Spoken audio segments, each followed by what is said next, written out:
पुलिंगचं कसं होतं? तारखेला आम्ही सकाळी 3 वाजता बैल भरला. 1 वाजल्यापासून उरकत होतं बैल धुणं बिणं नाही का सगळं पोरांचं आवरावरी. बरोबर 3 वाजता बैल भरला. आम्ही 8 वाजता मैदानावर पोचलो नरवण्याच्या. तिथे 1 नंबर केला. तिथून फायनल झालं. बक्षीस घेऊन लगेच बैल टेम्पोत भरला. डायरेक्ट बारामती गाठली. काजडमध्ये जाऊन थांबलो. काजडमध्ये मैदानाच्या जवळ आपल्या मित्रांचं घर होतं ते थांबलो अक्षय म्हणून. तिथून मग सकाळी उठून परत बैल धुवून फ्रेश करून मैदानावरती गेलो. गटाला हार झाली. आमचं लाल आहे म्हणून 1 वासरू पळायला तर त्याचा बी गट काढला. त्याला हार झाली. बैल भरली. डायरेक्ट घरी गेलो. 7 तारखेला घरी गेलो. 8 तारखेचा आराम केला. 9 तारखेला परत सकाळी 3 वाजता बैल भरून इकडे मैदानात गेलो कालच्या दुसऱ्याच्या.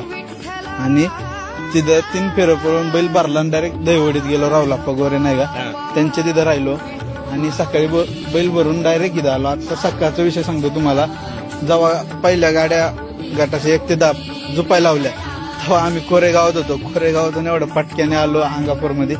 बैल उतरावला. टेम्पो बी रस्त्यातच लावला आणि बैल नेऊन खालून सोडून गट काढला आणि मग बैल इकडे आणून बांधला.